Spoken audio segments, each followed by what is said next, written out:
ವೀಕ್ಷಕರಿಗೆಲ್ಲ ನಮಸ್ಕಾರ. Welcome to my YouTube channel. Bigg Boss Kannada season 12ರ ಕಾರ್ಯಕ್ರಮ ಶುರುವಾಗಿದೆ. ಅದರಲ್ಲೂ ಬಿಗ್ ಬಾಸ್ಗೆ ಬಂದಿರುವಂಥ ಸ್ಪರ್ಧಿಗಳಿಗೆ ಮೊದಲನೇ ದಿನವೇ ಬಿಗ್ ಬಾಸ್ ಶಾಕಿಂಗ್ ಕೊಟ್ಟಿದೆ ಅಂತಲೇ ಹೇಳ್ಬೋದು. ಬಿಗ್ ಬಾಸ್ ಕೊಟ್ಟಿರುವಂಥ ಟ್ವಿಸ್ಟ್ ಪ್ರಕಾರ ನೋಡೋದಾದರೆ, ತಮ್ಮಲ್ಲಿಯೇ ಚರ್ಚಿಸಿ ಒಬ್ಬ ಸ್ಪರ್ಧಿಯನ್ನು ಮುಖ್ಯ ದ್ವಾರದ ಬಳಿಕ ಹೊರಗೆ ಕಳಿಸಬೇಕು ಅಂತ ಹೇಳಲಾಗುತ್ತೆ.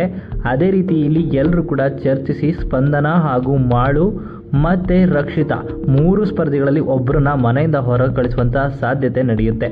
ಇನ್ನು ಬಿಗ್ ಬಾಸ್ ಕನ್ನಡ ಸೀಸನ್ 12ರ ಪ್ರಕಾರ ಲೈವ್ ಅಪ್ಡೇಟ್ ಸಿಗ್ತಾ ಇದೆ. ಲೈವ್ ಅಪ್ಡೇಟ್ ಪ್ರಕಾರ ನೋಡೋದಾದರೆ, ಬಿಗ್ ಬಾಸ್ ಮನೆಯಲ್ಲಿ ಸ್ಪಂದನ ಹಾಗೂ ರಕ್ಷಿತಾ ಇಬ್ಬರು ಸ್ಪರ್ಧಿಗಳು ಕೂಡ ಕಾಣಿಸ್ತಾ ಇಲ್ಲ.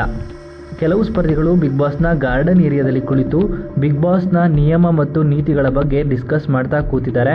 ಇನ್ನೊಂದು ಕಡೆ ನೋಡೋದಾದರೆ, ಕಿಚನ್ನಲ್ಲಿ ಕೂಡ ಕೆಲವು ಸ್ಪರ್ಧಿಗಳು ಕಾಣಿಸ್ಕೊಳ್ತಾ ಇದ್ದಾರೆ. ಆದರೆ ರಕ್ಷಿತಾ ಮತ್ತು ಸ್ಪಂದನ 2 ಸ್ಪರ್ಧಿಗಳು ಕೂಡ ಕಾಣಿಸ್ಕೊಳ್ತಾ ಇಲ್ಲ. ಬೆಳಿಗ್ಗೆ ಕೊಟ್ಟಂಥ ಟ್ವಿಸ್ಟ್ ಪ್ರಕಾರ ನೋಡೋದಾದರೆ, ರಕ್ಷಿತಾ ಅಥವಾ ಸ್ಪಂದನ ಇಬ್ಬರು ಸ್ಪರ್ಧಿಗಳಲ್ಲಿ ಒಬ್ಬರು ಬಿಗ್ ಬಾಸ್ ಮನೆಯಿಂದ ಆಚೆ ಬಂದಿದ್ದಾರೆ ಎನ್ನಲಾಗ್ತಾ ಇದೆ. ಲೈವ್ ಅಪ್ಡೇಟ್ ಪ್ರಕಾರ ನೋಡೋದಾದರೆ ಇಬ್ಬರು ಸ್ಪರ್ಧಿಗಳು ಕೂಡ ಕಾಣಿಸ್ತಾ ಇಲ್ಲ. ಆ ರೀತಿಯಾಗಿ ಸ್ಪಂದನ ಅಥವಾ ರಕ್ಷಿತಾ ಇಬ್ಬರಲ್ಲಿ ಒಬ್ಬರು ಮನೆಗೆ ಬಂದಿರೋದು ಖಚಿತ ಎನ್ನಲಾಗ್ತಾ ಇದೆ.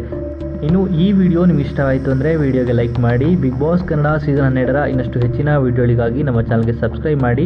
ನಿಮ್ಮ ಪ್ರಕಾರ ಸ್ಪಂದನ ಅಥವಾ ರಕ್ಷಿತಾ ಇಬ್ಬರಲ್ಲಿ ಯಾರು ಮನೆಯಿಂದ ಆಚೆ ಬಂದರೆ ಚೆನ್ನಾಗಿರುತ್ತೆ ಅಂತ ನಿಮ್ಮ ಅನಿಸಿಕೆಯನ್ನು ಕಮೆಂಟ್ ಮೂಲಕ ಕಮೆಂಟ್ ಮಾಡಿ ತಿಳಿಸಿ.